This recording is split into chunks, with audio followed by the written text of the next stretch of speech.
আজ তোমাদের সাথে শেয়ার করব শীতকালের সবার পছন্দের কড়াইশুঁটির কচুরি। গরম গরম কড়াইশুঁটির সাথে আলুর দম কিন্তু দারুণ লাগে। তোমরাও এইভাবে একবার বানাতে পারো। আর পুরটা দেখো, পুরোটা কচুরির মধ্যে কি সুন্দর ছড়িয়ে আছে।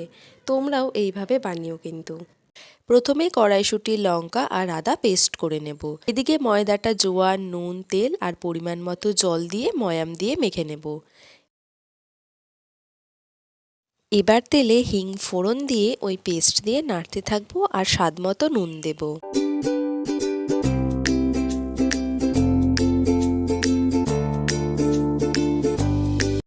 পেস্টটা নাড়তে নাড়তে যখন শুকনো হয়ে যাবে আর কড়াই থেকে উঠে আসবে তখন বুঝবে হয়ে গেছে। এবার লেচি কেটে ওপরে তেল মেখে রেখে দেব, যাতে লেচির ওপরটা শক্ত না হয়ে যায়। এবার এরকম বাটি করে পুরটা দিয়ে ঠিক এই রকমভাবে মুড়ে নেব। এই রকম করে মুড়লে দেখবে বেলার সময় একটুও ফেটে পুর বেরোবে না আর পুরটা চারিদিকে ছড়িয়েও যাবে।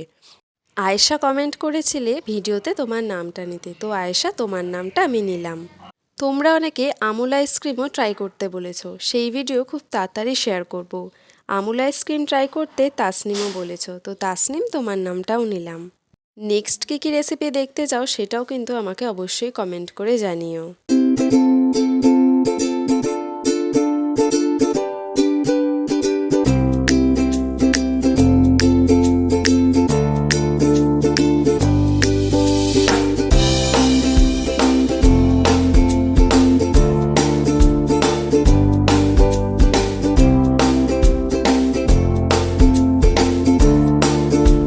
এবার বেলে নিয়ে তেলে লাল লাল করে ভেজে নিলেই তৈরি কড়াইশুঁটির কচুরি।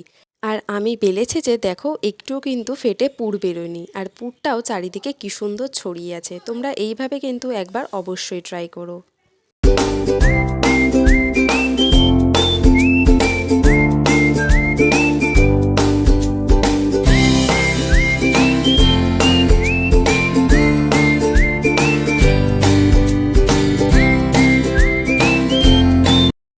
তোমাদের সাথে নেক্সট ভিডিওতে ডিমের টেবিলের রেসিপি শেয়ার করব। তোমরা কি দেখতে চাও তাহলে কিন্তু অবশ্যই কমেন্ট করো।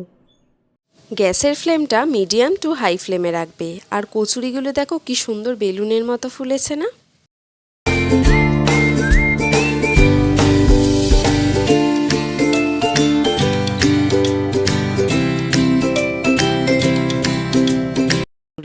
আমি সার্ভ করেছিলাম নিরামিষ ঝাল ঝাল আলুর দম দিয়ে। আলুর দমের রেসিপিটা দেখতে চাইলে কমেন্ট করে জানিও। জানি কড়াইশুঁটির কচুরির রেসিপিটা ছাড়তে অনেক দেরি হয়ে গেছে, যদিও আমি শর্ট ভিডিওতে অনেক দিন আগেই আপলোড করে দিয়েছিলাম। তো রেসিপিটা কেমন লাগলো অবশ্যই কমেন্ট করে জানিও। ভিডিওটা ভালো লাগলে লাইক, কমেন্ট, শেয়ার আর চ্যানেলটা সাবস্ক্রাইব করতে কিন্তু ভুলো না। বাই।